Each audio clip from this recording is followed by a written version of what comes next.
Yeah, I could do. Good to go. Good evening, everyone. At 6 o'clock, we'll go ahead and start our meeting. First item on the agenda is consider approving the meeting from February 27th. I'll make a motion to approve those minutes. I'll second the motion. All in favor? Okay. A vote for a fee for non-resident use of the library. Sarah said that she was coming over. She works till 6, so she's probably on her way about now. But the council had asked that a conversation take place with the library board, advisory board, and she did have that conversation. They were in agreement with the $10 suggestion that had been made here.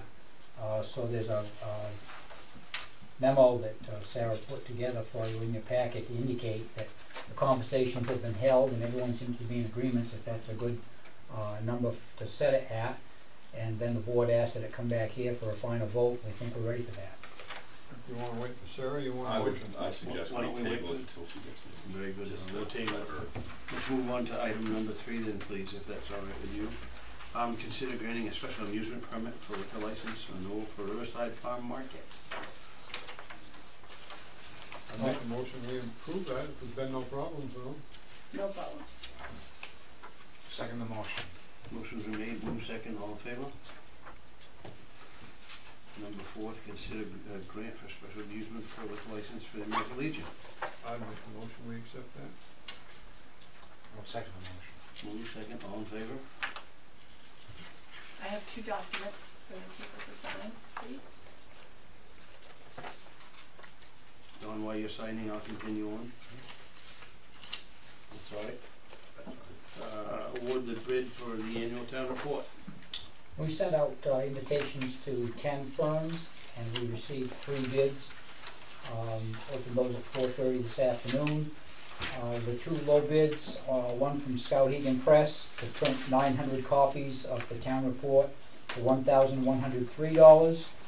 One from Express Copy for the same number of reports for $1,120. We've had good success with both of the low bidders. Walsh Printing was the other bid we received. That's a company we have not done business with in the past, but I'm happy to recommend the low bidder to you, as we've had good experience with them. I think it was 2 years ago they did they were a low bidder and got the work.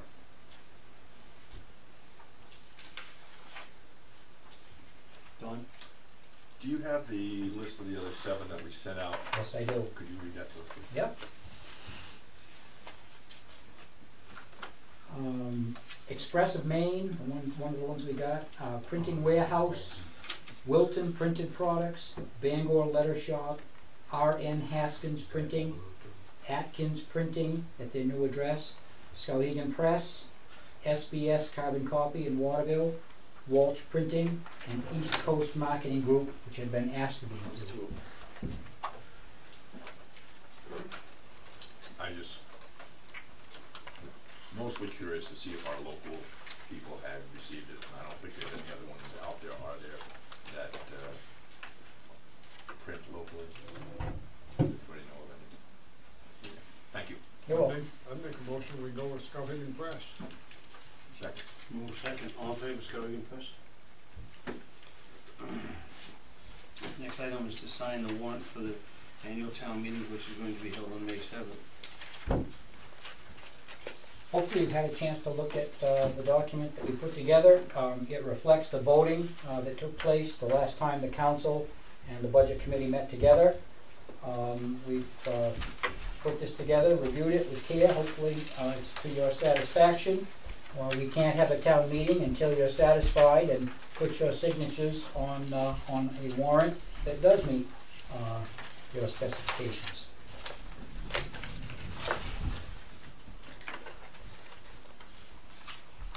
Any discussion? I'd make the motion we sign it. Second the motion. Made in second, all in favor? Jan, do you have an original you'd like to send down the table? No, and I thought. Well, then I have this one. Thank you. Thanks, Mike.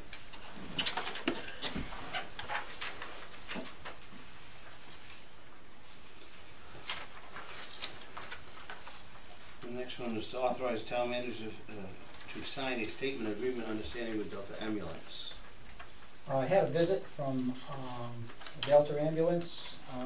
When they brought this in, Bill McKenna stopped by and said that they are being asked for basically an understanding in writing that reflects the current practice.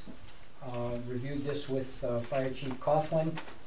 It does accurately reflect the understandings that we have with Delta, and there's nothing in here that would suggest any changes are being made, but they wanted to have something in writing for their own insurance purposes and so forth to protect everyone from misunderstandings. I don't think there's anything in here that we would object to. If you've had a chance to read it, then you can agree or disagree with that assessment.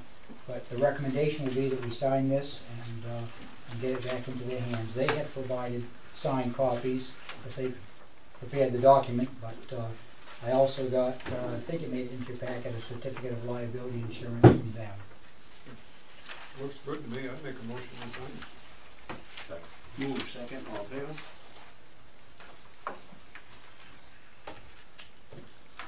Do you have the original you want us to sign there? Let's do it that way. Yeah, actually there are two. Jim, I have all those right there. Send it on down. No, not yet. Okay. One for them and one for us. That'd be good. Yeah, chase it, all right? Next one, moving on to the manager's report.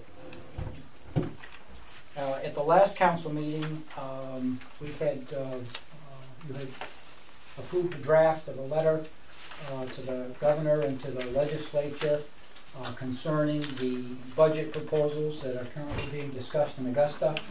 And we've had responses. We got a letter from Governor LePage. We have a letter from Senator Cates, who had also attended the meeting here on the 13th. And I made another copy of our original for your review. And these are included in your packet for your study, but there's not an action item for the council unless there's something you feel inclined to do.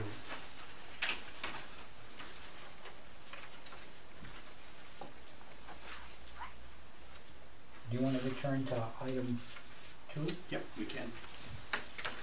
Sarah, how are you? Thank you for coming in. Returning back to item 2 is just a vote for a summer non-resident usage for the library. And Sarah is now here, so. That's fine. No, you're fine.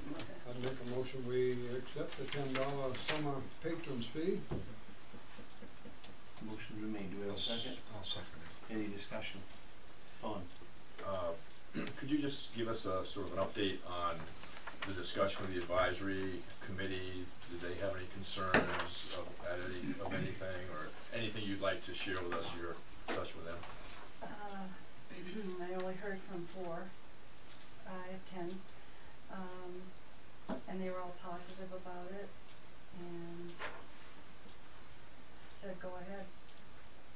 They left it up to me pretty much, and Jean and Lisa.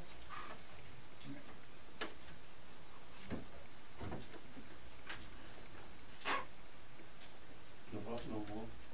Motion's been made and seconded. All in favor? Thank you. How'd they wish the trip? Hope we didn't You keep saw it this on live. too long. I saw it. Oh my Did you God. have anything you want to talk to us about the library before you go? Do you have anything you want? Oh. No, I don't think so, no. She and Peter usually discuss things on Tuesday morning anyway. We're having good Tuesday morning meetings. Good. Awesome.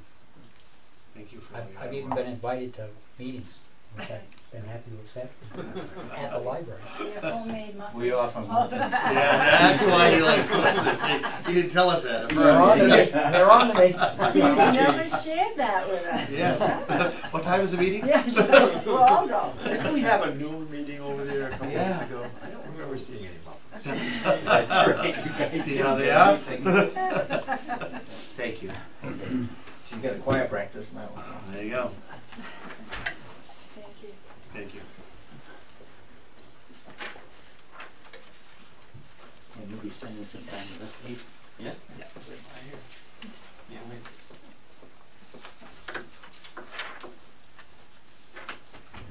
back to you. Okay, I put in, your packet, a copy of a memo dated March 8th from Police Chief Tracy, with regards to a grant, that Tracy Frost, the school resource officer, had applied for from the Bureau of Highway Safety, to purchase a golf cart. The price of the golf cart was $4,000, the grant was for $3,600, and the remaining $400 was to be paid from the drug forfeiture account. The memo explains that they're trying to reinforce or underline the danger in distracted driving, from texting, reading, and eating while operating a vehicle, and it's hoped that this grant will improve the skills that kids have with their operation of vehicles.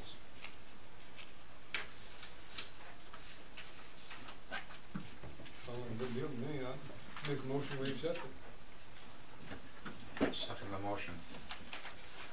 All in favor? Have you ever seen them do one of these, Mike? I do them all the time. You do these too? With motorcycles? Or? Nope, no, with the golf cart. Oh, with the golf cart? Yeah, during the summer I do. Is that right? Should I continue? Yeah, please, sorry. That's okay. I also wanted to just mention that I had put a copy of a memo from Ken Young, the Executive Director of the Kennebec Valley Council of Government, in your packet with an update on the progress of the gas main. That's been reported in the news. Other interest and activities in the area with regards to bringing gas to the area. We have relied on Ken Young and KV Cog as our eyes and ears in that issue to date, and I wanted you to have this from him to see where things stood at the time of the memo, which was March 11th.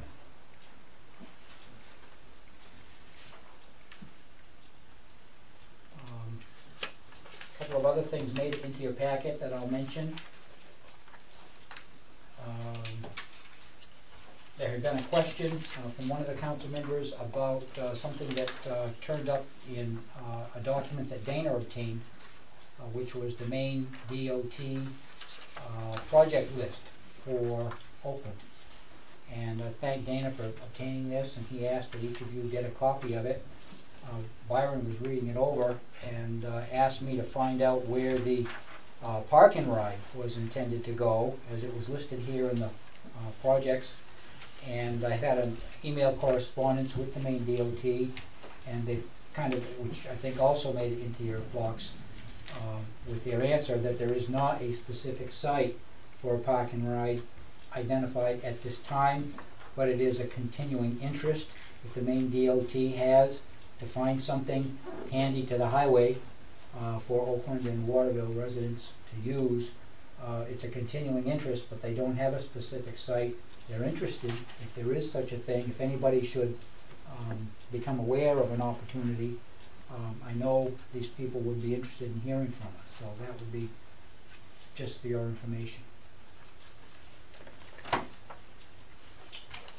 We also made copies for you of the budget meeting notice for First Park. That meeting is scheduled for 5 p.m. March 28th, next Thursday, at T-Mobile for their annual budget meeting. It's conducted in the manner of a town meeting, for those of you who haven't gone before, but I know some have. So this is just so you know that the meeting is taking place, and Oakland residents are invited, as are the residents of the other 23 towns. Usually the attendance is not that great. I think they struggle to get people to come. Yep. Peter, before you get too far away from that DOT thing there, Okay. do you want to mention the 137 work there that you straightened me out on that list? Dana had asked me if the sidewalk work that we are working together with the Maine DOT on had been left off from the work list. Actually, it's contained in the first one, which is the one that's identified as Oakland Smithfield Route 137 highway resurfacing. That's the paving that MDOT has planned for 6.35 miles that will include the section of Oak Street where we're gonna be working with them on the installation of some under drain and a sidewalk. I thought it looked like they left that project out when I read this. I thought that looked like the Smithfield Road to me, but, The paving is gonna continue out yeah. that way, but. And we hope to get that work going as soon as school gets out in June, so we're not fighting bus traffic over there while we're trying to work. Where does that 6.35 miles end?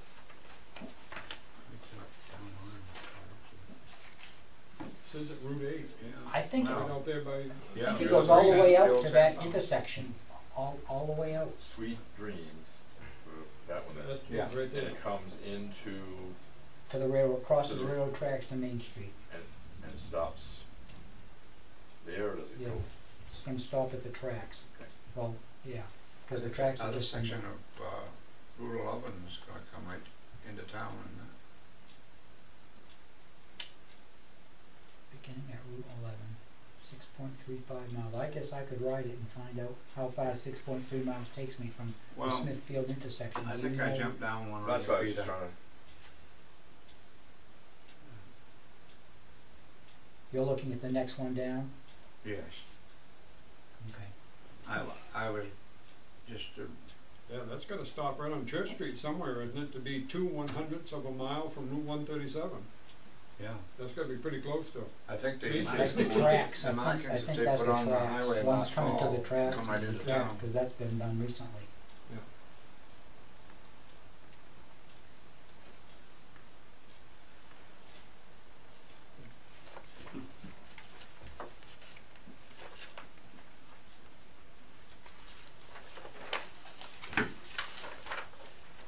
I had two other things to tell you about.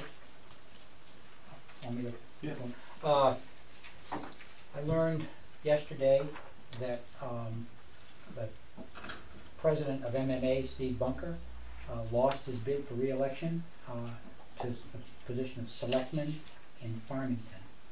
And with that event, he ceased to be president of MMA, and so as vice president, that makes me next in line. So, just for your information, I thought I'd mention that and give you a copy of the memo that came from MMA yesterday. When would you have taken over if that hadn't occurred, Peter? January, Following, oh, see. Yeah. so, Getting boosted About quick. 9 months out of it extra, Big right? promotion. yeah, does that Yeah. mean two full terms, or do you? apparently so. That was the Work. conversation I had with Chris Lockwood this afternoon. This is a new event, that hasn't happened before, where the president has lost in a local election. It's the first time that's happened. So they actually got some legal advice to try and make sure that we're doing things correctly.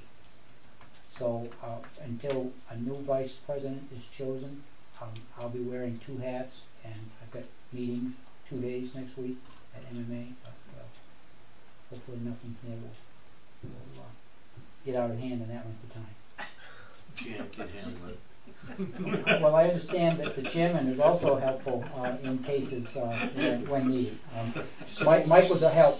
Last week there was a water emergency over on Water Street, and Mike helped and gave Jeff and Dan Bolduc some guidance in getting a matter of some emergency taken care of quickly. So, and Jan also got some information together for us. So, I appreciate everybody helping out. We're all gonna do this. it. We were worried.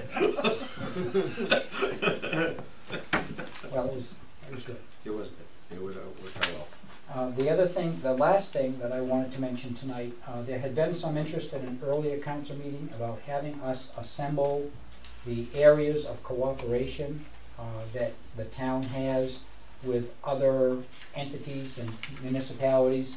So I asked the department heads to do that, and I've got 8 or 9 pages here of areas where we cooperate with other towns, with the state DOT, with the RSU, and this has been assembled for use at an appropriate time, but we were advised to try and get something together.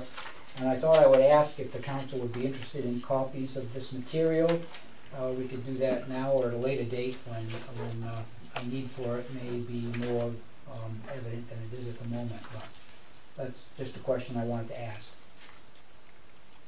Do you need it ready then? I'd like to have copies, not necessarily immediately. If I make one for Dawn, can I make one for the rest of Oh, you yes, and put it in sure. your boxes? Okay, that's what I'll do. I think it'd be interesting. Yeah, it would be interesting.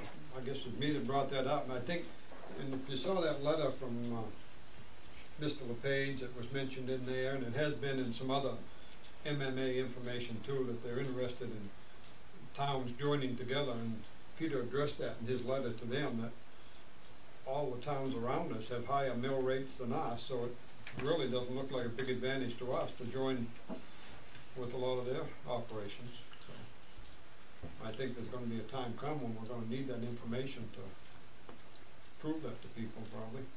Okay.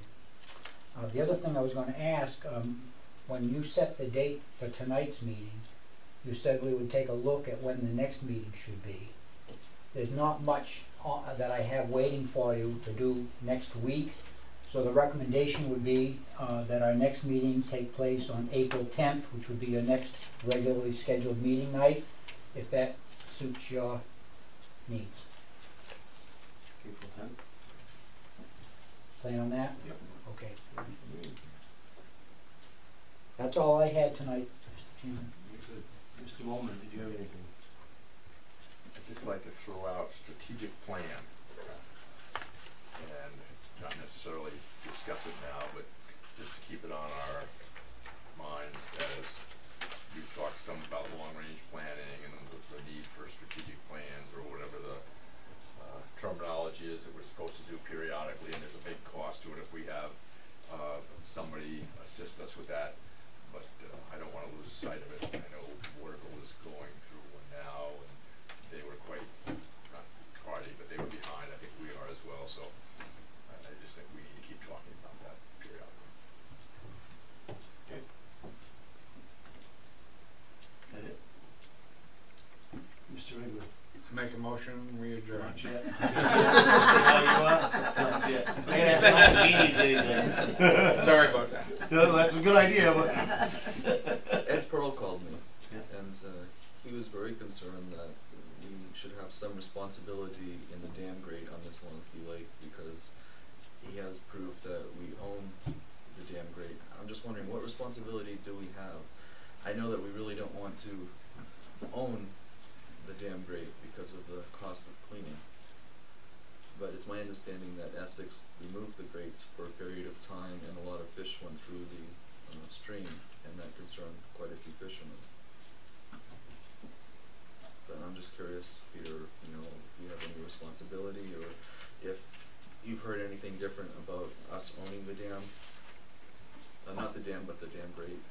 I've relied on others with more experience in Oakland than I have for the answer to that question as far as responsibility and so forth.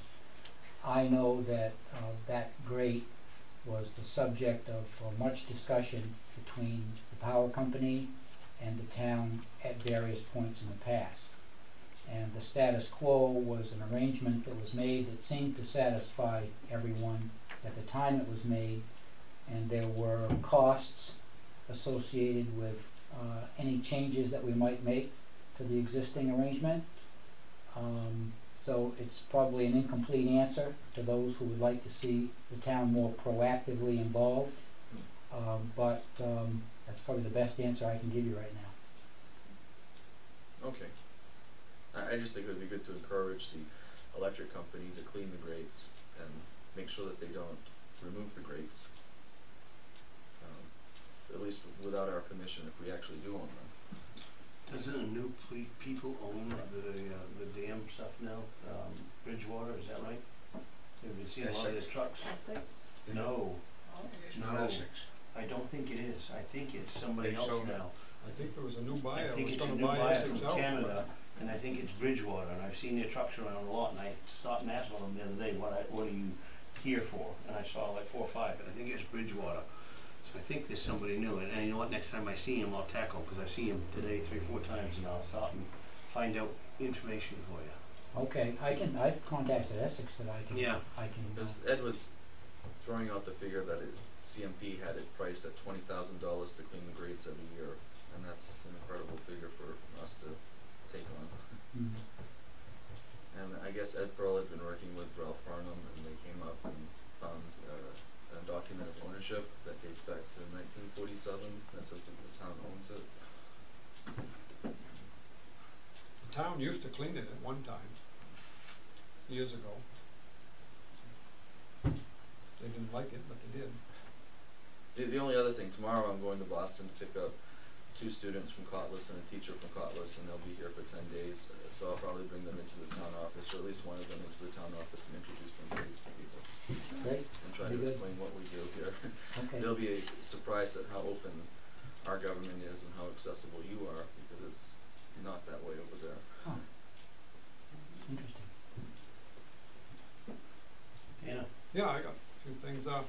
Probably some of you saw in the paper here a while ago about that train that goes through town here hauling the crude oil derailed up in Mattawamkeag. It didn't spill any oil, just a little bit that was in the top of one of it, but it made me think about them coming all the way up Messalonsky Lake from down by Hammond's clear into Oakland with these 100-car load trains of crude oil. And years ago, they had a derailment down on the station road and dumped a few carloads of grain down there. I remember years Oh, ago. yeah, Everybody went and got pig grain out of it, but I mean, if they dumped one of those cars in the lake down there, it'd be a real disaster. And I wondered if anybody, or if they're required to have a certain amount of cleanup material, or do training for the local fire departments to help them with material for cleanup, and I just didn't know if any interest in us asking that question to somebody. I don't know who it would be, but I think we need to know. you know, to see if they do have any requirements on being prepared for a cleanup. I know people that haul the oil down in the Casco Bay like that, they all got together and bought many thousands of dollars worth of cleanup material and booms and boats and stuff to do it with, but I don't know about the railroad, whether they have that requirement or not. I would believe that, and I know from first-hand experience, they were talking to DEP about that, and they told DEP that they would go through here and not have any more than 83 cars on a train, Is that right? and nothing else on the train except for those. So they've been talking to DEP about it, and it'd be pretty catastrophic if they hit the water with any of that. Well, that's what I'm thinking too, So- but We should be, I wonder if we shouldn't check up on that and find out if they, I just don't know who we would go to ask for sure, whether it be DEP or our legislators, and let them, our local representative here is pretty good at I happen to know getting the after head the chemist. railroad. I happen to know the head chemist for the state, and I'll ask that person if, You know, maybe, and I don't know if the Belgrade, Sydney, and Oakland Fire Department have had any training on helping with an oil spill like that, or not, or if they've supplied any, or, We know how to find that out. what's that? We know how to find that Yeah, out. we know how to find that part out, but maybe just, you know, put it on the list of things that we want to ask a few questions about sometime. Okay. And I asked Jan about this last meeting, about that property up on 6 High Street that we sold for non-payment of taxes a few years ago. I can't remember how long ago, but it's still sitting there and it's deteriorating more all the time. And maybe in the future when we do these, we ought to say something about they either gotta clean it up or fix it up or tear it down or something, just to make a note for future reference. I don't think we can probably do much of this unless Bob goes and looks at it and declares it's a hazard or something. I would think it'd be a fire hazard to those neighbors there, with, as close as it is to those other buildings. But I don't know that there's much we can do with it. It does look like a sort of a fire hazard. Did we finish our Spirit of America thing last meeting? I think so. Did we? We did, okay. I didn't write down who it was, so I wasn't sure if we completed that or. We have Okay. to remind you later. yes. Good. That's all I had. That's all I had. Mr. Egley, Make a motion, we adjourn. Second, all in favor? Thank you. Peter. you got a minute We are left? like 1 minute. Time to spare.